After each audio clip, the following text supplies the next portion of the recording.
वहीं कोरोना संकट पर आज बुलाई गई प्रधानमंत्री नरेंद्र मोदी की बैठक में मुख्यमंत्री अरविंद केजरीवाल का भाषण लाइव होने पर विवाद हो गया। पीएम मोदी ने इस पर टोका तो दिल्ली के मुख्यमंत्री अरविंद केजरीवाल ने खेद जताया।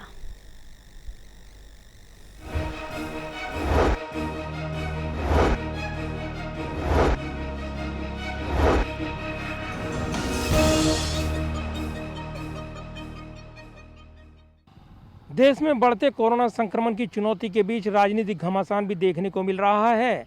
प्रधानमंत्री नरेंद्र मोदी की प्रभावित राज्यों के मुख्यमंत्रियों के साथ हुई बैठक में विवाद देखने को मिला, जब दिल्ली के मुख्यमंत्री अरविंद केजरीवाल का भाषण लाइव हो गया। इस पर नया विवाद शुरू हो गया।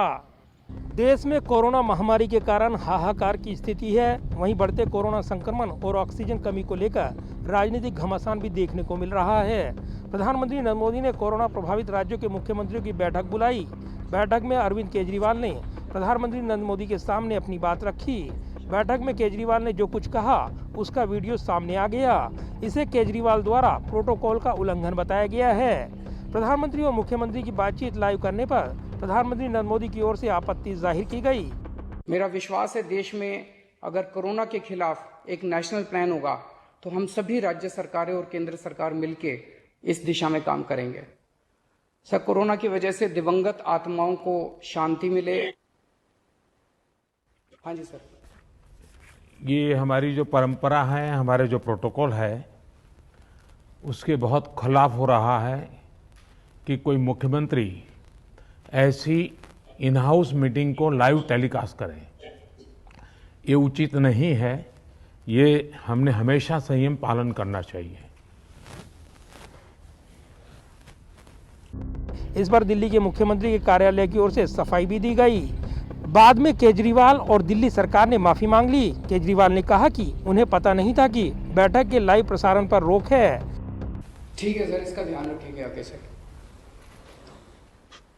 सर, मैं सभी आत्माओं को शांति मिले जिन जिन लोगों का इस दौरान कोरोना की वजह से जिनका देहांत हो गया, और उनके परिवारों को दुख सहने की शक्ति दे। अगर सर मेरी तरफ से कोई गुस्ताखी हुई है, मैंने कुछ कठोर बोल दिया, मेरे आचरण में कोई गलती है, तो उसके लिए मैं माफ़ी चाहता हूं। लेकिन अभी तक जितने आज पॉल साहब की जो प्रेजेंटेशन थी वो भी बहुत अच्छी थी, और उसके हिसाब से जो भी हमें निर्देश दिए गए हैं उन निर्देशों का हम पालन करेंगे। केंद्र सरकार का कहना है कि बैठक में केजरीवाल ने जो कुछ कहा उसका मकसद केवल राजनीति चमकाना है। केजरीवाल ने कहा कि दिल्ली में ऑक्सीजन की भारी कमी है। दिल्ली के कोटे की ऑक्सीजन रोकी जा रही है। वैक्सीन के दामों को लेकर केजरीवाल ने कहा कि राष्ट्रीय स्तर पर इसका दाम एक समान होना चाहिए। दिल्ली के मुख्यमंत्री अरविंद केजरीवाल ने प्रधानमंत्री मोदी से अपील की है कि ऑक्सीजन की कमी काफी ज्यादा है। सरकार को देश के ऑक्सीजन प्लांट को कंट्रोल में लेकर सेना को सौंप देना चाहिए ताकि सभी राज्यों को ऑक्सीजन तुरंत मिल सके।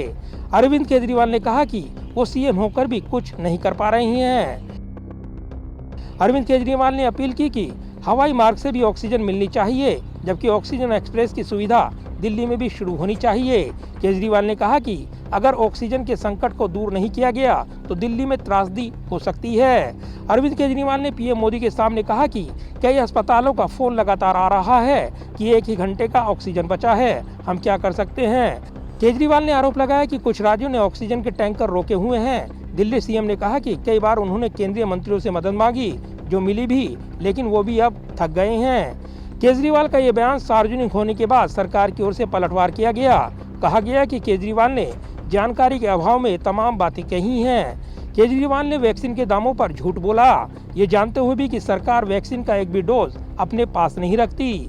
सभी डोज राज्यों को भेज दिए जाते हैं। केजरीवाल ने ऑक्सीजन की एयरलिफ्ट करने की बात कही, जबकि सरकार ऐसा कर रही है। सरकार के सूत्रों के मुताबिक केजरीवाल और निचले स्तर पर पहुंच गए हैं। ये पहला मौका है जब पीएम के साथ कॉन्फ्रेंस को लाइव दिखाया गया, और केजरीवाल ने इस मौके पर भी राजनीति की। उनके संबोधन में समाधान का कहीं जिक्र नहीं था। जाहिर है, देश में बढ़ते कोरोना संकट के बीच ऑक्सीजन सप्लाई को लेकर भी विवाद देखने को मिल रहा है। दिल्ली के मुख्यमंत्री दिल्ली में ऑक्सीजन सप्लाई को लेकर लगातार बयान दे रही हैं, और ऐसे में जैसे ही प्रधानमंत्री नरेंद्र मोदी के साथ उनकी बैठक हुई तो उनके बयान के सार्वजनिक होने के बाद नया विवाद शुरू हो गया। इसने नई बहस छेड़ दी है। कैमरामैन विदर्भ के साथ प्रदीप कुमार, टोटल न्यूज़, दिल्ली।